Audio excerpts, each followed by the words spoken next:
अंदर जो माना है, रिपोर्ट करी से माना है कि बच्ची की मृत्यु जहर से हुई है और पुलिस कह रही है कि जहर दिया है बच्ची के पिताजी ने।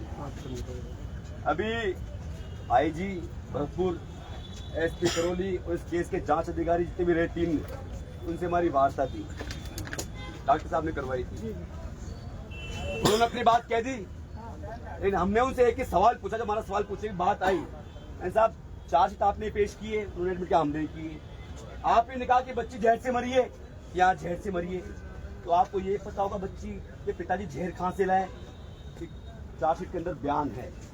मैंने वो बयान निकाल के उनको बताया कि मेरा यही बयान अमर सिंह के, यहाँ यही है। अमर सिंह कहाँ है? अमर सिंह कहाँ है? इधर अमर सिंह। आप तो साहब पुलिस वही बता रहा हूँ साहब, वही बता रहा हूँ साहब। आप तो साहब पुलिस, आप तो अरे ये अमर सिंह वो है, आप तो पुलिस में साहब डीजीपी रहे हो। नहीं साहब, ये अमर सिंह वो साहब जहाँ पुलिस ने जांच में ये कहा है कि अमर सिंह की दुकान से बच्ची का पिता एल्ड्रिन की बोतल जहर लेकर के गया है, करण बच्ची का पिता, और उसने बच्ची के मामा राजेश को जहर दिया है और राजेश ने जयपुर ला करके दूध की बोतल में मिला के बच्ची को दिया है। अब ये अमर सिंह से हमने पूछा कि भैया तेरे पास करण कभी एल्ड्रिन की बोतल खरीदने आया था क्या? नहीं, वो परिवार सर 10 साल से गांव में नहीं रहता है। बताओ एल्ड्रिन खान से कुछ चीज कहां से लेगा? अब साहब पुलिस ने 161 के फर्जी बयान जो बयान हमारे खिलाफ है, उन बयानों की तो करिए पुलिस ने क्या रिकॉर्डिंग, और जो बयान जो सारा खेल जहर पे चल रहा है कि बच्ची की मौत जहर से हुई है, फैसले में पुष्टि हो गई। जहर किसने दिया? बच्चे के पिता ने दिया। जहर कहां से लाया?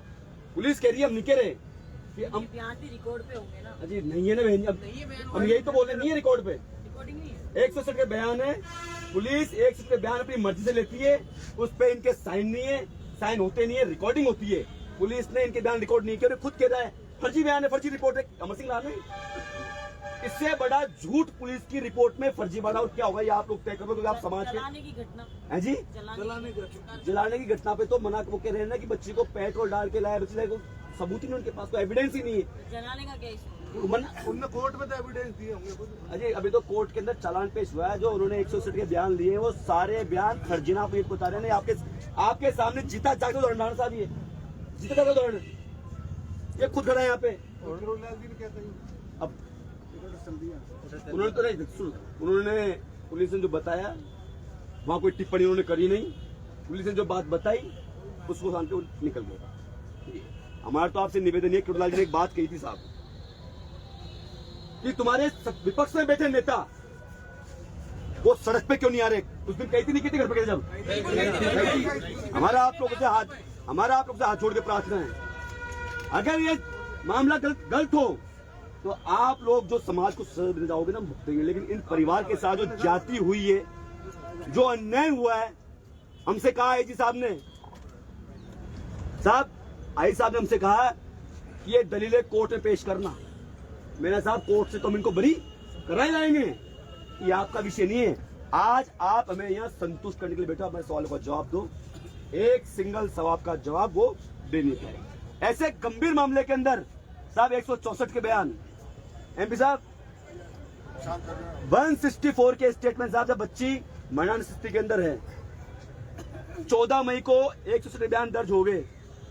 14 से लेकर 20 तारीख तक वो जीवित रही, हॉस्पिटल के अंदर तड़पती रही, लेकिन जांच अधिकारी ने 164 के स्टेटमेंट के लिए कहीं एप्लीकेशन फाइल नहीं करी। आप तो साहब इस चीज को बेहतर समझ सकते हो, इससे बड़ी गंभीरता, इससे बड़ी लापरवाही क्या होगी? एक सवाल का जवाब नहीं दे पाए वो लोग हमें, और फिर कहते हैं कि माँ बाप दोषी, बच्ची मर गई, माँ बाप जेल के अंदर है, भूखे पैसे हैं, बैठे हैं, किससे कहें हम? तो हमारे तो आप लोग हाथ जोड़ के प्रार्थना है। वो लड़का भी है नंगड़ा का, वो लड़का खाने का बोला है क्या? सरपंच साहब है क्या? वेरा ना सरपंच साहब, इतनी झूठी स्टोरी बुलाओ सर, पूरी डेवलप करके और चार्जशीट पेश कर दी, जिसका कोई आधार नहीं है, कोई एविडेंस नहीं है। आ जाएगा वो, कोई बात नहीं, आ जाओ सर। ऐसे रुक। अब आप इतनी झूठी स्टोरी की जिंदी मक्खी कैसे निकले साहब? ये अमर सिंह जीता जाता उदाहरण आपके सामने, इसके साइन नहीं, इसका वीडियो नहीं। तो सरासर गलत कर रहे थे पूरा फुल। आप और हम जानते हैं, इनको जानना जरूरी है। बिल्कुल जरूरी है। आप लोगों से हमारी प्रार्थना है। मेरे साहब कहाँ गए? आपसे तो पहले दिन से मैंने कहा है, चल रहे हैं मेरे साथ ये सब। हम तो कहते हैं कि आज हुआ, आप आदेश करो, इस हम रोड जाम कर देंगे, रेल जाम कर देंगे, कुछ नहीं करने तैयार है, लेकिन जीते जी इस परिवार को अन्याय मत होने दो साहब। मार के रख दिया इस परिवार को और सुनने वाला कोई नहीं है।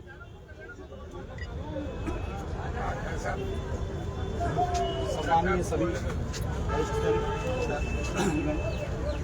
आज हमने एक सवाल पूछना चाहा उनसे। जो चालान पेश किया उसमें 75 गवाह दिए हुए, बड़ी आश्चर्यजनक बात।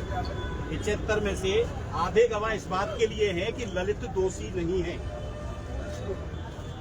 इसी केस में गवाह इसलिए पेश किए जाते हैं कि जिनको प्रोसिक्यूट किया जाता है, जिनको अभियोजित किया जाता है, उनके खिलाफ अपराध सिद्ध करने के लिए। इसमें आधे से ज्यादा गवाह इसलिए बनाए गए हैं जिनसे ये सिद्ध किया जा सके कि ललित शर्मा, जो अशोक पाठक का भतीजा या कोई रिश्तेदार बताया जाता है, वो अशोक पाठक जो जिस दिन मुख्यमंत्री बनते हैं भजन लाल जी, दूसरे दिन फेसबुक पे लिखता है आज तो भाई साहब भजन लाल के साथ चाय पी के आया हूँ मैं। दूसरे दिन कहता है आज तो मैं पंत साहब चीफ सेक्रेटरी के साथ चाय पी करके आया हूँ। वो उनका भतीजा है और उसको बचाने के लिए। और देखिए उसकी कॉल रिकॉर्डिंग किसकी निकाली गई? उसकी माँ के फोन की।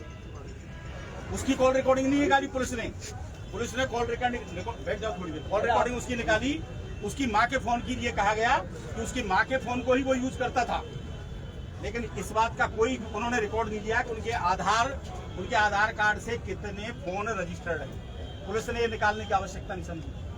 आप बड़े हमारे वरिष्ठ अधिकारी हैं, आदरणीय लक्ष्मण जी और हरीश जी, आपने कभी ऐसा किया है कि किसी मामले में आधे से ज्यादा गवाह इसलिए रिकॉर्ड किए जाए कि एक तीसरे व्यक्ति को बचाने के लिए?